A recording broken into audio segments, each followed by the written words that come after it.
Hello and welcome back to the Arrow After Show right here on thestream.tv. I'm your host, Jamie Philbrook, and we've got a great show to discuss tonight. But before we do, I want to remind you guys that you can interact with us during the show. Please go to Twitter using the hashtag ArrowAS. Also, right here on YouTube, you can leave a comment for us underneath the viewer that you're watching this on, and we hope to be able to take those questions or comments or thoughts and discuss them during the show. But before we begin, let me introduce you to my team Arrow. On my left, Lewis Lowe. Hello, everyone. I'm really excited. I love today's episode, but we're going to get into that in a little bit.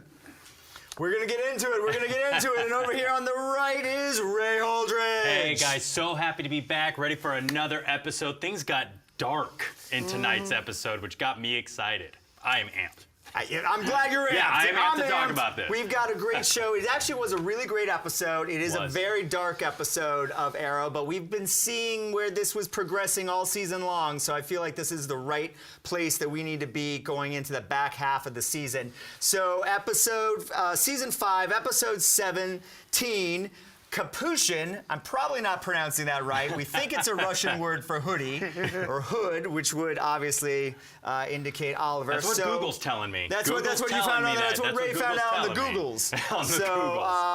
So let's begin with how the show starts. And this was a very interesting episode because it really cut back and forth between present day and flashbacks, even more than we've seen before. It was really like one present day scene, one flashback scene, boom, boom, boom, boom. So let's start off with what we saw at the beginning of the episode. And we saw this going out at the end of last week's. Adrian has Oliver captured in his headquarters, in his prison cell, and is torturing Oliver. So let's just start with the torturing of Oliver. You said that you thought it was kind of reminiscent of Saw a little bit. Well, we'll get into it later, but the ending, the climax of the scene of the entire torturing stuff was like that, but the torturing was pretty brutal. I was a little bit concentrating on Oliver's pecs because he was pumped. He's so dreamy. How can you not? Oh my God! But Adrian had the picture. He had pictures of all the people Oliver has killed. Yeah, and he's trying to break them. And Oliver's kind of confused. Like, what do you want? I don't know if Oliver kind of knew from the beginning what he wanted, but at the end he pretty much breaks Oliver in a brutal way. So Adrian is torturing him, and he wants him to confess. And Oliver doesn't know what he wants him to confess to. And ultimately, we find out that he wants him to confess his secret. We'll get more into what that secret is a little later. And Adrian actually goes as far as to threaten Oliver's own son, who we remember there was a lot of talk about him in the 3rd and 4th seasons. We haven't heard too much talk about that recently, but I thought that was a pretty good threat. Ominous threat from Adrian Chase. No, definitely. And what I actually liked about this episode, and I said it even from the beginning, at first it looked like it was going to be your standard, okay, hero gets tortured for a bit, shirtless Oliver, he's getting scarred up, but look how badass he is. Right. But then what it ended up turning into was a real psychological war zone. In this whole torture scene, it was really mostly psychological, with Oliver being, forced into these, being drowned and being forced to, and getting beaten on and things like that. But then, constantly hit with that question, what is your secret? Tell me your secret. And Oliver having no idea what he's talking about. Doesn't even know what he's talking about. Doesn't even know what he's talking about. And and then for him to have his son threatened, for him to have everyone he knows threatened, even going in and pulling out Felicity's glasses from her apartment, which it's like, hey, now you're getting on some really tender zone, Adrian. You calm down. Right, it's kind of like when he wanted him to know, like, I can get you at any point. Exactly. Like, I can get you anywhere. And that's really what I think makes this so scary and so threatening. Obviously, the fact that Adrian was Oliver's friend, but now that he's so, he is full-on League of Assassins. You can tell Natalia trained him because he knows what he's doing when it comes to the torture. And Chris Kindale on YouTube, thanks for watching on YouTube. Thanks for watching, Chris. Thanks, man. He's bringing up the fact that he remembers Oliver learning how to torture people without killing them to get into the point, and Chase is pretty much using the same tactics. So he is pretty much what makes this intriguing, in my opinion, is that he's fighting a mirror of himself. Yes. And that's what makes it totally awesome is when your enemy is so ruthless and so evil that he is you.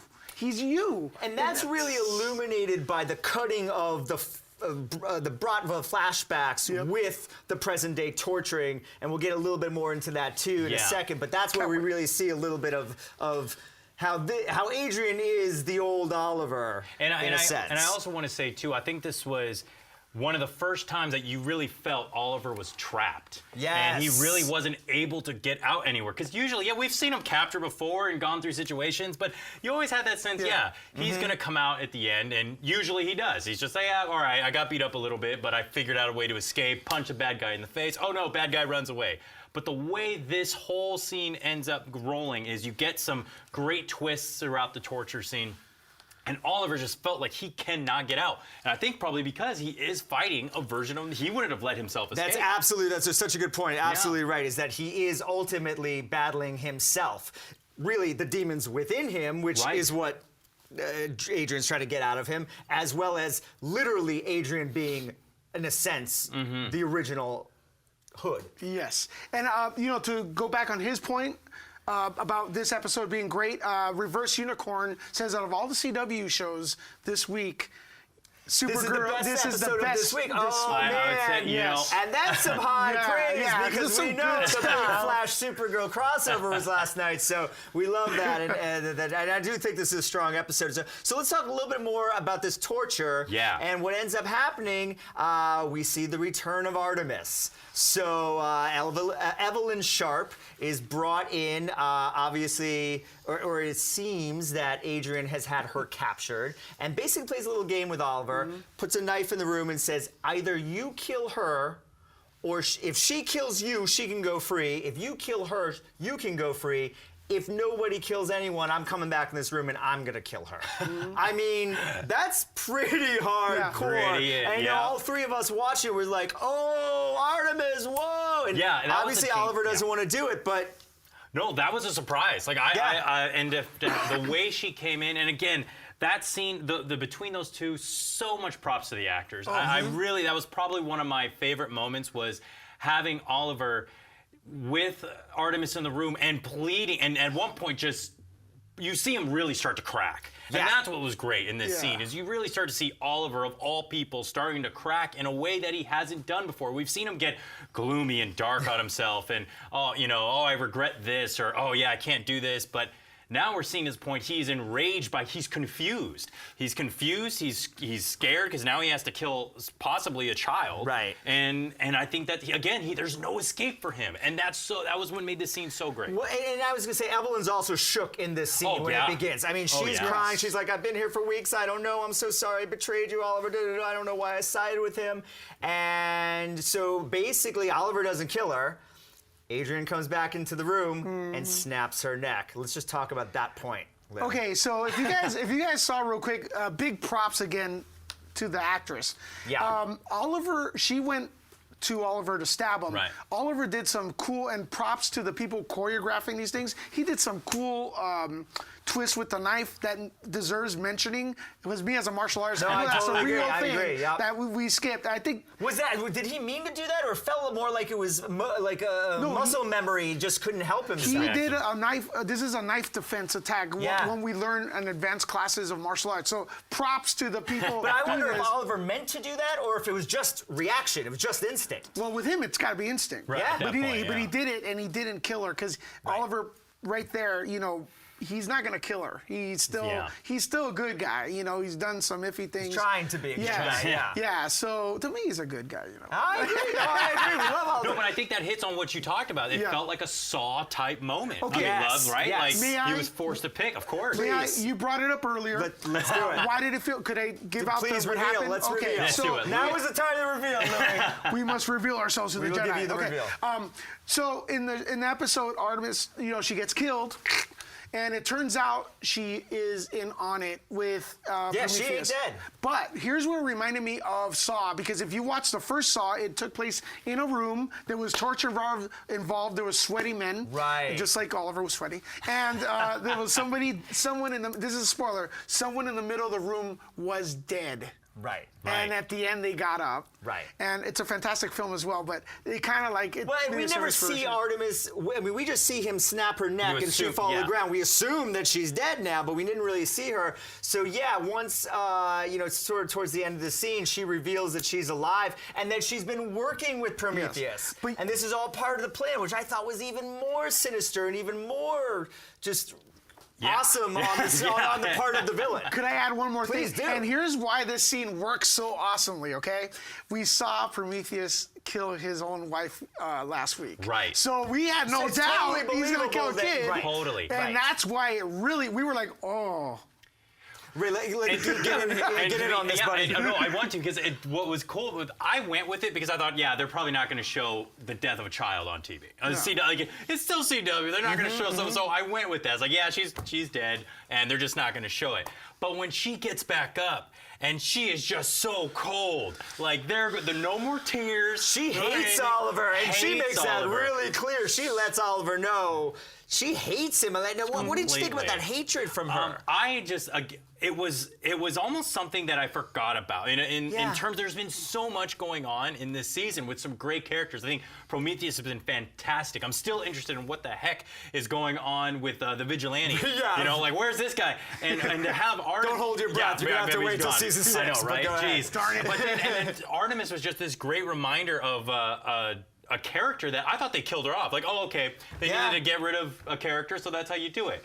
But when you get back up, you still see, this is still going to matter. This is still going to be impactful. And I loved seeing that storyline of nobody likes Oliver right now. The people who are against him are going at him in a way that he hasn't been attacked before. And that's what's making this entire season, I think, really fun. They're going dark, but they're really putting all of our heroes in a different kind of danger, in a different kind of light. And one we have, whether it's with Felicity and her going down to the dark path, whether it's Oliver now being to the point where he's fighting against himself, technically, and it's like... Or even Diggle had to go up against the army, the people that he respected early in the season. All of our heroes seem to be getting put in these positions of not just physical danger, but emotional and psychological danger. And that's what I'm loving. Now, I'm going to say this. We're all big Arrow fans, but out of all the people I've ever met, I think Jamie right here is the biggest Arrow fan. Green Arrow. Just the character alone. Not only that, if you notice his tie, he's got it down to he does it all the loose Oliver look. So I'm going to pitch the question to our host here. Please. Are you feeling depressed because of the things that are happening to Oliver? Because I'm feeling it. Yeah, I mean, listen, at the end of the day, I know this is a TV show, and I know that the show's called Arrow, so I hope that, before the end of the season, he's going to redeem himself and get back to where we are, where we want him to be. That being said, I think the reason Prometheus has been such a strong villain this year, and let's be honest, in the comic books, it's sort of a placeholder villain. Prometheus isn't really, you know what I mean? Yeah. It's not a big deal villain, but what they've been able to make him, and you pointed on it, is the antithesis of the Arrow. The absolute opposite, the evil version of Oliver. And being able to really play on all of his mistakes from season 1 and bring that back in season 5. I mean, I think that's what we've really been feeling the love and the good writing and how well this season was plotted out. And the one other point I want to make about Artemis is I would like to learn a little bit more about why she hates Oliver this much. Right. Because it's a little unclear to me, based on everything we've seen so far, why she has that. There has to be something in there. Maybe her parents were names on the list in the first season in the book. We don't know, but I hope we do discover a little bit more of why Artemis is so angry. May I add one more thing?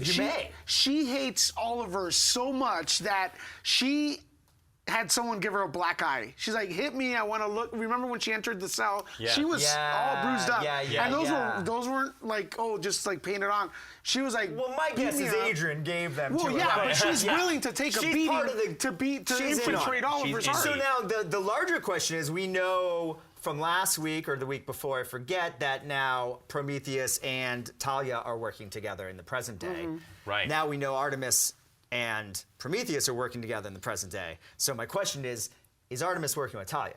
Did Talia train Artemis at all? Like, where are we going to go with that? Because that's open, I think. And that's what I think is so interesting what they've done here. They have so many big-time players in this season with Prometheus and now Artemis, and still, we still have Talia involved. Like, where was she in this episode? Because we didn't get her in this episode. We didn't get her at all in this episode. Not that it was really necessary, but it's just so interesting to know, okay, is she really the master queen behind it all? And that's the big question. Is she really the big bad? Exactly. Above Prometheus? And I think we'll find out. I think with Prometheus, we haven't seen this type of dark side, double side with it probably since Merlin, in the very beginning, when it was like, okay, he's kind of the dark antithesis, and now we're getting a different version of it. Well, speaking of Merlin, let's move on. What? Well, we have that segue. I want to move on to this. In our flashbacks. Yes. Okay, so Gregor is killed. Finally, it seems like it's taken all season for the Bratva and Oliver to kill Gregor. Now we need a new captain. We need a new leader of the Bratva. Yeah. And it becomes Anatoly. So now Anatoly goes to meet with Konstantin Kovar to honor Gregor's deal. And what he finds out is Malcolm Merlin is working with Konstantin Kovar, selling him some gas. I guess it would be like illegal gas. Some bioterrorism. Bioterrorism. Yeah, thank you. Gas. That Kovar's plan is to use that at this casino where a lot of the Russian government agents are going to be, to basically a coup to take over Russia, which is pretty incredible. That's his plan. Let's just talk about that. Ray, what do you got? First off, I love seeing Merlin back on the show, just even as a cameo bit. It was just really cool. I personally, I've really enjoyed Merlin. I loved his role throughout the show, and it's just great to see him back on screen again, even in the Arrowverse. But I will say this, I've obviously been a little bit against the flashbacks this season. They've been a little rough for me. I'm like, I'm not a big fan.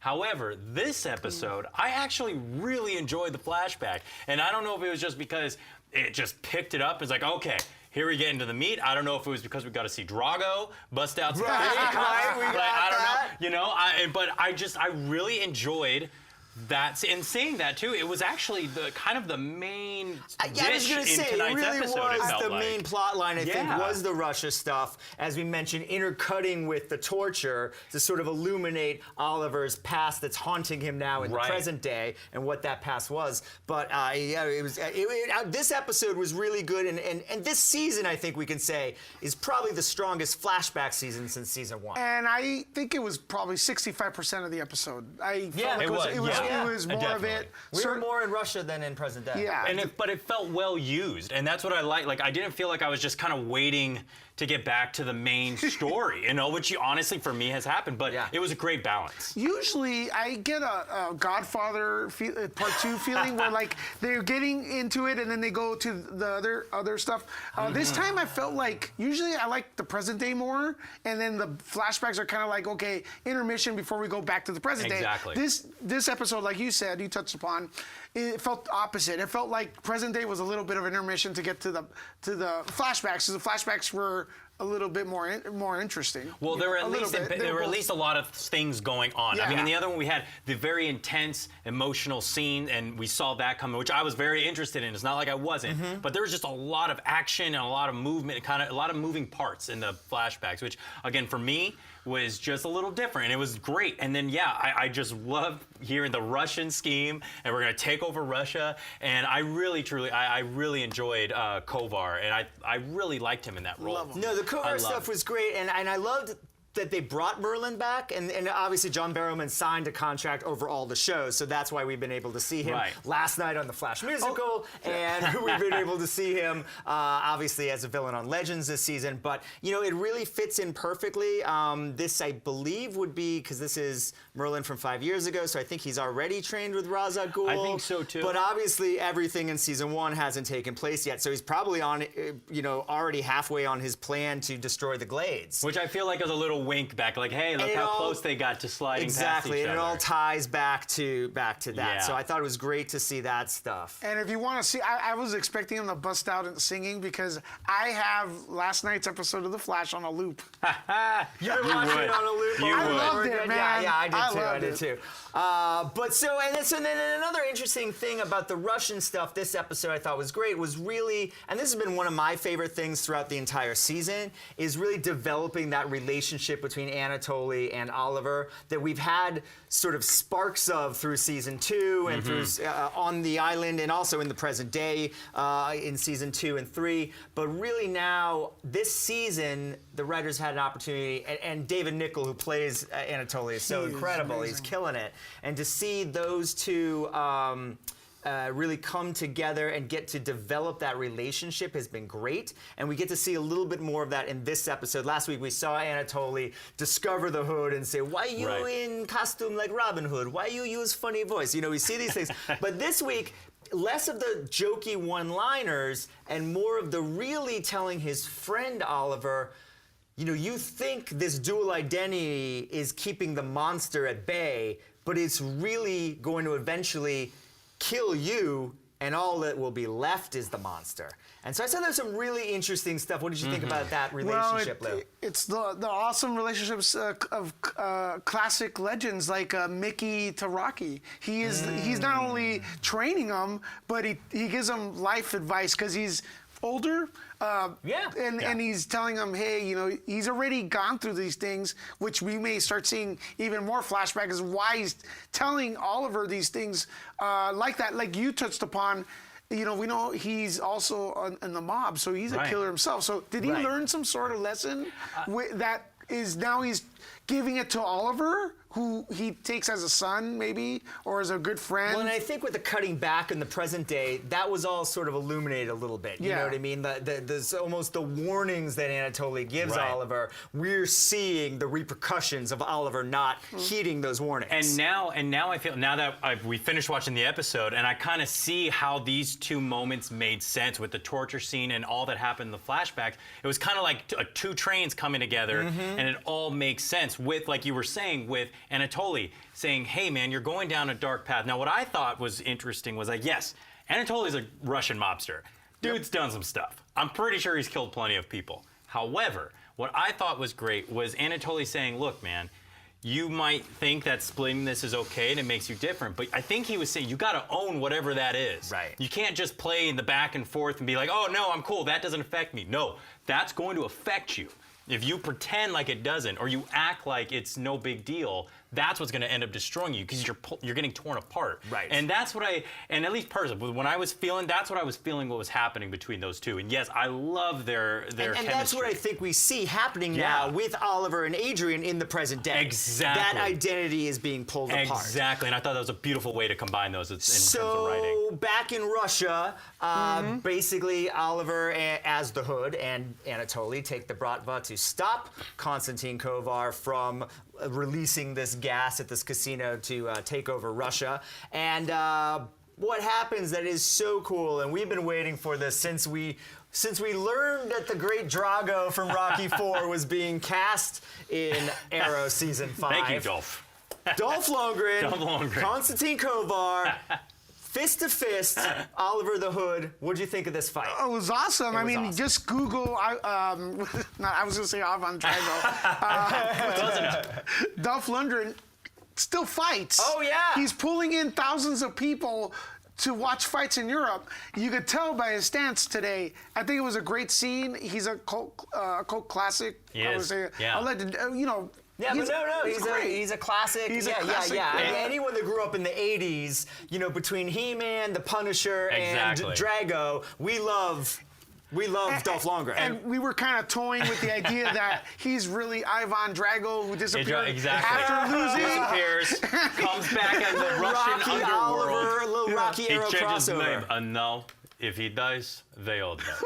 And I love that. I love the way he brought in, and he did have like a Russian Godfather feel to him, which I really enjoyed. And yeah, I just love seeing Dolph Lundgren in this role. And yeah, the fight at the end, and really, he just owned it as the bad guy, and I believed it, and I really believed it with him. And seeing him on scene or on the screen was great. The fight scene was fun. Oh, yeah. Obviously, it was really fun to see that. Yeah, total 80s nostalgia. That was great to feel. But what I thought was awesome was just kind of, the ending. The little bit when you kind of see it all come together with him, and the fact that he might be coming back later in the season, or maybe as a character. So we should say that is that Oliver actually knifes him and kills him. Right. So it seems at the end. And then we see Malcolm Merlyn again. Yeah. Malcolm Merlyn's still in Russia, and I don't think it's quite explained. It's not as simple as Lazarus Pit yet, but maybe that'll get explained later. But he basically does something to be able to bring Constantine back to life. So yes, we could absolutely see him on a revenge take towards the end of the season. Well, he's a fan favorite, so they're not going to just kill him off like that. We've got 6 or 7 episodes left. We want to get Constantine in there. Yeah. And he could come in next season. That'd be great to see. Like I said, he was fun. I think he was a fun antagonist. It'd be great to see more of him. He's a great villain. But I think the most important part was at the end when you finally see this, because then during the fight they were doing quick cutbacks between the torture scene and the fight scene, and then that final moment of Oliver choosing, is he going to take out Kovar, or is he just going to let the Bratva take care of it? And really, even Anatoly said, "Hey, man, you don't have to do this." That's right. You don't have to do this. Yeah, exactly. And what does he end up doing? Knifing him in the chest. And I thought that was when the two big storylines, really hit each other in this episode. Absolutely. So, final thing we need to talk about, final moment of the episode, train wreck. Is Oliver breaks. Adrian breaks him to where he admits the secret that Adrian wanted him to admit, which is, he doesn't kill because he has to save people. He kills because he likes it. And that's why Oliver started to be the Arrow, to be the Hood in season 1, not because of necessarily, he convinced himself it was because he was trying to help people, but he enjoyed killing. And then because he told Adrian what Adrian wanted to hear, Adrian lets him go. And he walks out a broken man. Before he lets him go, he burns the Bratva symbol right off of his chest. And so all bloodied and beaten and bruised, he goes back to the Arrow Cave, and obviously everyone, John Diggle's there and Felicity's there, and everybody's Oliver says, "It's over. It's over. We're done." So as of the end of this episode, the Green Arrow is no more. Lewis, what do you think? The Green Arrow's no more. There was also another scene where they show him where he actually got they were getting the tattoos. He and Anatoly got it together. Yeah. So and then they come out to the alley and stuff like that. Cliffhanger. I don't think it's the end of Oliver or well, no, we know we got at least 5 or 6 episodes in the season. So, but he's a broken man. So I don't know what's going to happen now. It's time to call back for backup. Prometheus he's a bad guy. He's with the League, and these guys are pretty much invincible and unstoppable. So I don't know what's going to happen. Maybe you call him Barry in the Legends. I think he has done what Prometheus has done, and at this point, what they've done to the Arrow or done to the Green Arrow and Oliver is that they broke him in a way that he hasn't been broken before.